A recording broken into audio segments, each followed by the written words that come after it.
예, 네.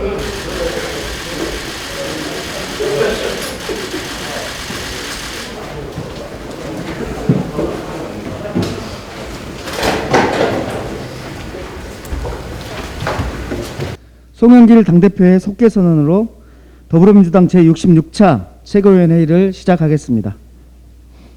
속개하겠습니다. 제66차 최고위원회를 속개하겠습니다. 모두 발언입니다. 송영길 당대표의 발언이 있겠습니다. 제20대 대통령 선거가 정확히 145일 앞으로 다가왔습니다. 지난 주말 이재명 후보 선출에 이어 그제 이낙연 후보님의 대통령 경선 결과 수용한다는 선언까지 더해졌습니다. 원팀 민주당 출항에 필요한 조건들이 만들어지고 있다고 생각합니다.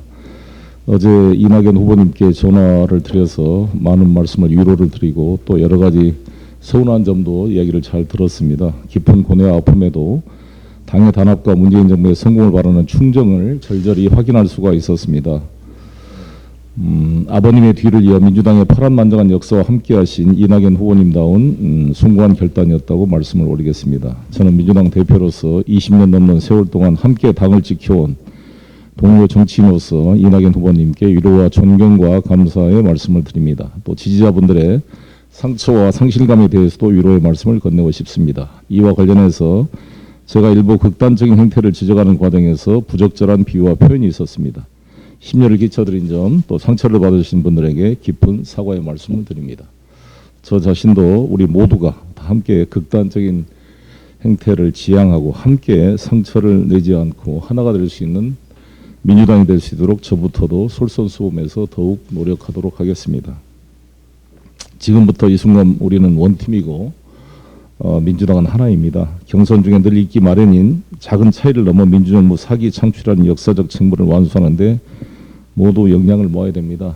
경선하다 보면 사실 상처받는 것들이 많이 남습니다. 저도 많이 그런 상처를 안고 가지만 함께 이겨내고 특히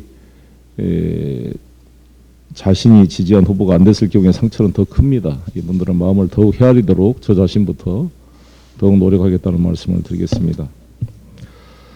얼마나 저희가 지난 노무현 대통령님을 보내고 나서 눈물로 보냈던 세월을 다시 생각하면서 우리의 작은 차이를 극복하고 하나로 모아갔으면 하는 생각입니다. 그런 용광로 선대위를 만들기 위해 최선을 다해 노력하겠습니다. 윤석열 전 총장에 대한 징계가 정당했다는 판결이 내려졌습니다. 법원은 특히 윤 전 총장 징계 처분과 관련돼서 절차의 적법성, 사회 정당성, 양양의 타당성이 모두 적법하다고 판시했습니다. 참 우리 언론인들이나 그때 분위기 윤석열 후보 측이 이렇게 말했습니다. 당시에 가처분 결정이 나왔을 때, 즉 직무정지 2개월을 추미애 법무장관이 내렸을 때 검찰총장이 이에 대한 징계 처분, 정지 가처분 소송을 냈는데 그게 인용이 됐습니다. 그때 인용됐던 판사들의 판결문 내용을 보더라도 판사들을 불법 사찰하면서 다 문제 소지가 있음을 분명히 지적했습니다. 단지 의결 정족수 문제 논란을 가지고 그때 가처분 인용됐는데 마치 이것을 자신들이 혐의가 벗겨진 것처럼 홍보를 하고 뻔뻔하게 대응했던 윤석열 후보 측이 이번 판결에 대해서도 역시 뻔뻔한 자세를 보이고 있습니다. 이 네 가지 유죄로 인정된 것 자체가 하나는 아시다시피 이 채널A 사건에 대한 감찰 방해, 수사 방해 건이 나왔고 또 판사들의 신상 정보를 수집한 것은 불법임을 명시했습니다. 아울러 정치적 중립성까지 됐는데 이렇게 고발 사주 의혹에 자신의 어떤 측근 한동훈을 비호하기 위해서 이렇게 검찰권을 사유했던 사람이 특검을 운운하면서 스스로 검찰의 명예에 먹칠을 하고 있습니다. 이에 대한 분명한 사과와 책임 있는 조치가 필요할 것이라고 저는 생각합니다. 경제가 참 어렵긴 어렵지만 취업자 숫자가 전년 동월 대비 67만 1천 명이 증가했습니다. 수출 역시 매월 역대 최고치를 경신하고 있습니다. 한국은 4.3% 성장률 유지할 것으로 전망을 내놓고 있고 지난주에 성공적으로 발행한 외평채 13억 불도 역대 최저금리로 유통 중입니다. 이렇게 대한민국은 방역 백신 접종에 경제 또한 코로나 극복의 모범적 모델을 제시하고 있는데 가장 큰 문제가 지금 이 위드 코로나로 전환을 통해서 우리 자영업자들의 삶을 일상으로 회복시키는 문제와 이 부동산 문제입니다. 그중에서 하나가 제가 지난 13일 전국 신혼부부 연합회와 한 간담회를 했습니다. 한 6천여 명이 되는 분들인데요. 이분들이 지금 예식장 제한이 99명만 밥을 먹을 수 있게 돼 있습니다. 하객 중에. 근데 플러스 199명까지는 이제 그 밥을 먹지 않고 답례품을 가져가도록 돼 있는데, 그 답례품이 뭐 10,000원에서 50,000원까지 막 강매가 되기도 하고, 또 날짜를 취소했을 경우에 위약금 때문에 엄청 그 힘든다고 합니다. 이 생애 최대의 그 순간 축복을 받아야 될 이 신혼부부들이 이 결혼식 예식장 준비 문제로 너무 스트레스를 받아서 이 부분에 대해서 단계적 일상 회복을 할 수 있도록 강력히 요청했는데 아마 오늘 오후에 발표가 될 것 같습니다. 잘 기대를 하고 있습니다. 남은 145일 동안 이제 우리 이재명 후보가 오늘 의총에 오실 텐데 함께 힘을 모아서 이 역사적 소명 민주정부 4기 수립을 위해서 최선을 다해 가도록 하겠습니다. 감사합니다. 네, 다음은 윤호중 원내대표의 발언이 있겠습니다. 네, 검찰이 이재명 후보가 녹취록 속의 그분이 아니다라는 것을 공식 확인했고, 국민의힘의 억지 주장이 거짓으로 판명이 됐습니다. 어제 법사위 국정감사에서 이정수 서울중앙지검장은 녹취록의 그분이라는 표현이 한 군데 있기는 한데, 다만 정치인을 의미한 것은 아니다라고 말했습니다. 그럼에도 불구하고 공공개발로 토건 비리 세력의 부당이득을 환수한 이재명 후보에 대해 묻지마 정쟁을 일삼고 있는 국민의힘 반드시 심판받을 것입니다. 50억 클럽으로 대변되는 국힘 관계자 관련자들의 더러운 토건 비리 세력, 여기에 대해서는 신속하고 강도 높은 수사가 빨리 진행돼서 사건의 진실이 드러나야 할 것입니다. 윤석열 후보 이름이 드디어 김웅 의원 입에서 나온 것이 확인됐다고 합니다. 보도에 따르면 김웅 의원은 조성은 씨와 고발장 관련 논의를 하면서 제가 가면 윤석열이 시켜서 고발한 것이라는 말이 나오게 되는 거예요 라고 말을 했다는 것이죠. 윤석열 후보의 장모와 부인을 변호하는 고발장이 어떤 이유로 국민의힘에 전달되었는지 이제 퍼즐이 맞춰지는 것입니다. 윤석열 당시 검찰총장이 개입했고 측근이 전달했으며 국민의힘이 공모자였다는 합리적 의심을 하지 않을 수 없습니다. 공수처는 하루빨리 중대범죄인 검찰의 선거 개입 사건을 공모한 이 우리, 저희의 실체를 신속히 밝혀내 주시기 바랍니다. 한편 법원이 윤석열 전 검찰총장에게 내려진 징계가 정당하다는 판결을 내렸습니다. 검찰을 사유해서 불법을 저지르고 국기문란을 저지른 것에 대한 당연한 판결입니다.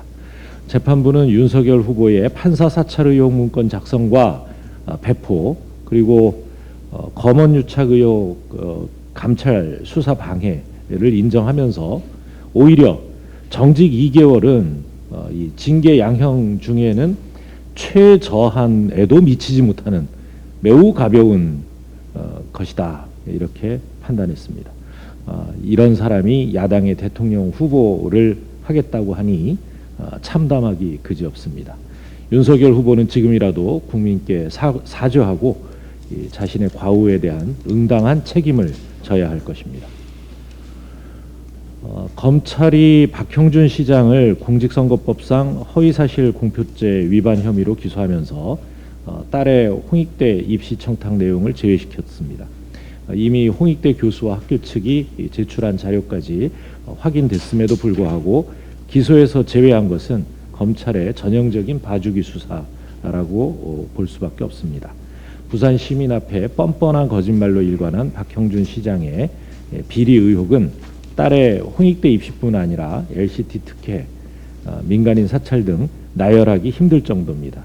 특히 특혜 분양 의혹을 받고 있는 LCT 비리 사건은 그야말로 비리의 복마전이었습니다.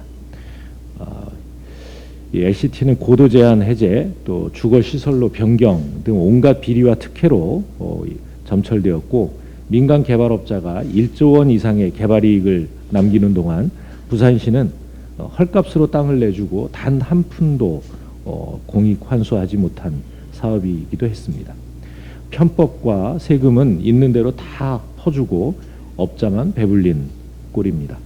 만약 대장동 개발이 민간 공동 개발로 진행하지 않고 이렇게 LCT 방식으로 진행됐다면 토건 세력과 국민의힘의 공동 작품인 공익 환수 빵원 LCT의 길을 그대로 걸었을 것입니다. 이 LCT 수사 꼬리만 건드리고 이 부실 수사로 끝났는데, 박형준 시장의 의혹과 같이 아직 밝혀지지 않은 의혹이 많은 만큼 반드시 검찰은 재조사에 착수해야 할 것입니다. 이상입니다. 네, 다음은 김용민 최고위원의 발언이 있겠습니다. 윤석열 전 검찰총장에 대한 징계가 정당하다는 법원의 판결이 있었습니다.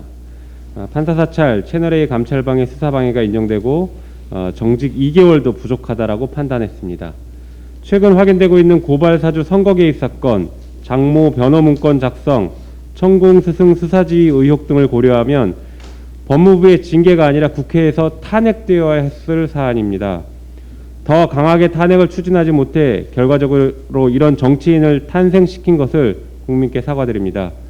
간신히 탄핵을 모면한 윤석열 후보는 법적 책임은 변론으로 하고 정치계에서 신속하게 퇴장해야 합니다. 한편 법원의 판결에 의하더라도 윤석열 총장 혼자서 위법 행위를 한 것이 아니므로 부역했던 검사들에 대해서도 정부는 철저하게 책임을 물어야 합니다. 또 어제 역사상 처음으로 검사의 공소권 남용을 인정한 대법원 판결이 나왔습니다.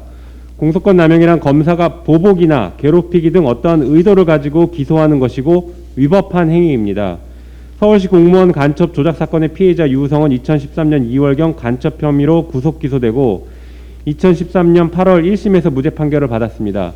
하지만 검찰과 국정원은 2심에서 1심 무죄 판결을 뒤집기 위해 중국 공문서를 위조해 증거로 제출하고 피고인에게 유리한 증거들은 숨겼습니다. 이러한 사실이 발각되자 온 언론이 검찰의 잘못을 지적했고 당시 박근혜 대통령이 사과까지 했습니다. 한편 국정원 직원들은 구속 기소되고 관련 검사들은 징계를 받았습니다. 이런 상황이 되자 검찰은 유우성에게 보복하기 위해 4년 전 기소유예했던 사건을 다시 수사해 보복 기소를 자행한 것입니다.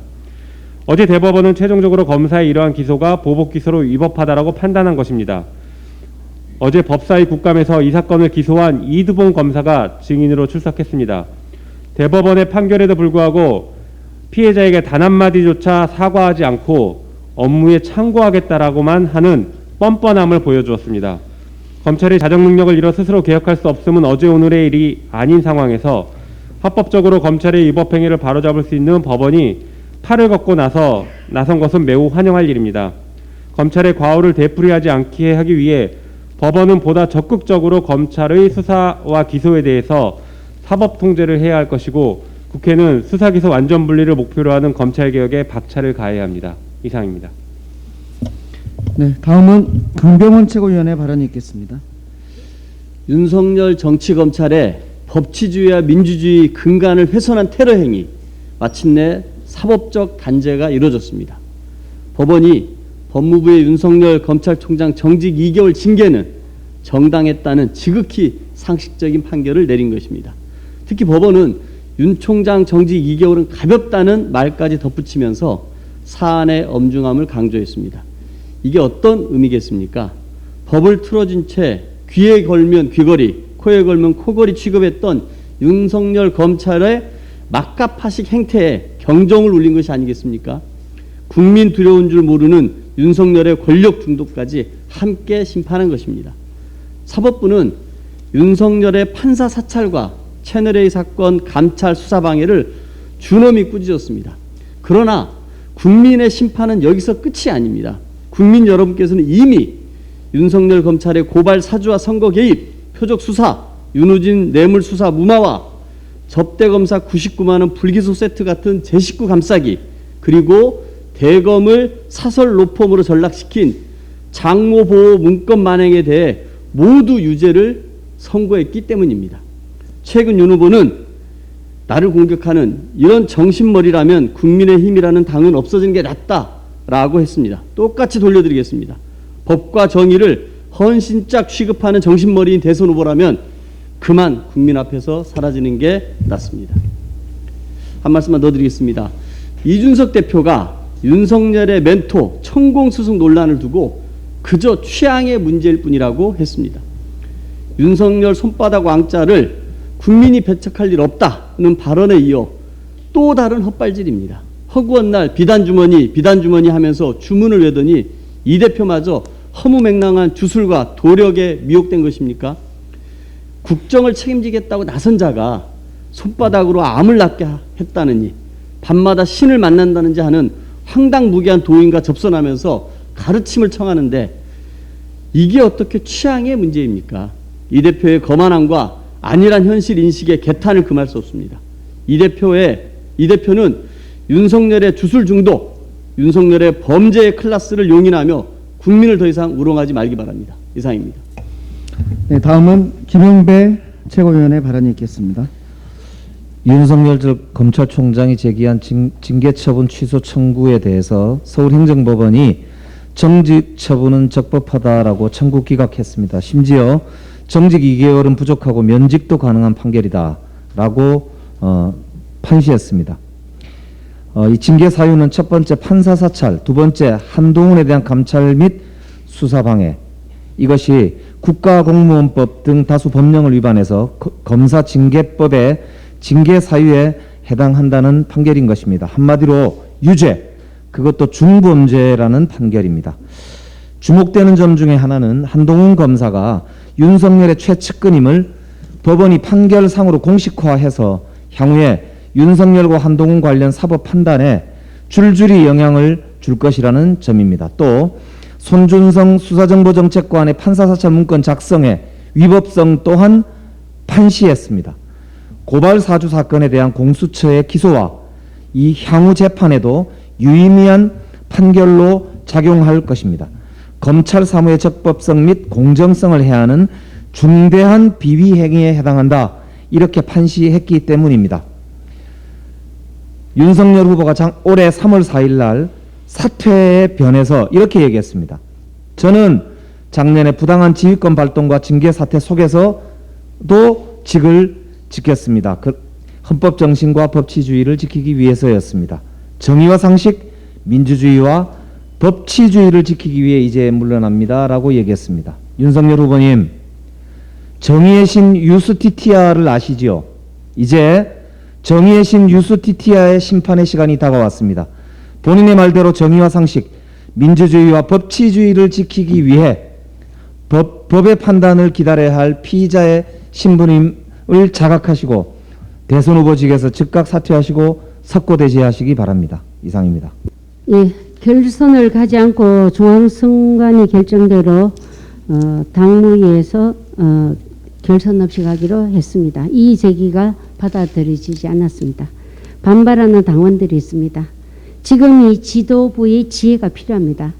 바람과 태양이 지나가는 나그네의 옷을 벗기기 위해 경쟁을 했습니다. 바람이 세게 불어대니 나그네는 옷깃을 꼭꼭 여미었습니다. 그러나 태양이 햇빛을 따뜻하게 비추니 나그네는 더워 옷을 벗어 던졌습니다. 원팀으로 가야 정권 재창출합니다. 원팀으로 가는 데는 빨리 원팀이 안 된다고 바람처럼 세차게 몰아붙이거나 타다할 것이 아니라 태양처럼 옷을 벗어 던질 때까지 따뜻하고 포근하게 배려하고 감싸주는 것이 필요하다고 봅니다. 우리 모두 하나가 되어 더불어민주당의 정권 재창출이 성공한 문재인 정부를 만들 수 있다는데 공감해야 합니다. 이상입니다. 네, 다음은 이동학 최고위원의 발언이 있겠습니다. 네, 새로운 거리두기 지침이 오늘 발표될 예정입니다. 이틀 전 송영길 대표님, 정무위 간사이신 김병욱 의원님과 함께 전국의 예비 신혼부부 단체와 간담회를 진행하였습니다. 예식을 준비하는 과정에서 이들이 겪는 고충에 대해 들었는데 거리두기 지침에 따른 예식장의 방역 지침이 신혼부부들을 울리는 현실이 존재하고 있었습니다. 코로나19로 많은 이들이 힘겨움을 감당하고 있지만 축하를 받아야 할 시간에 하객들에게 일일이 전화를 드려 죄송하다고 해야 하는 신혼부부들의 현실은 더욱 안타까웠습니다. 어쩌면 인생에서 한 번인 최고의 시간을 최악의 기억으로 남긴다는 것은 신혼부부들과 나아가 연결된 가족들까지도 안 좋은 기억을 공유하게 만듭니다. 면적의 규모를 고려하지 않는 일괄적인 인원 제한, 백신 인센티브를 적용하지 않는 것, 최소 보증 인원에 대한 행정명령 부재로 과잉 식대 지불과 질 낮은 답례품 강매 등을 감수하고 있는 상황입니다. 새로운 거리두기 지침은 위와 같은 불합리한 조치들이 시정되어야 할 것입니다. 이상입니다.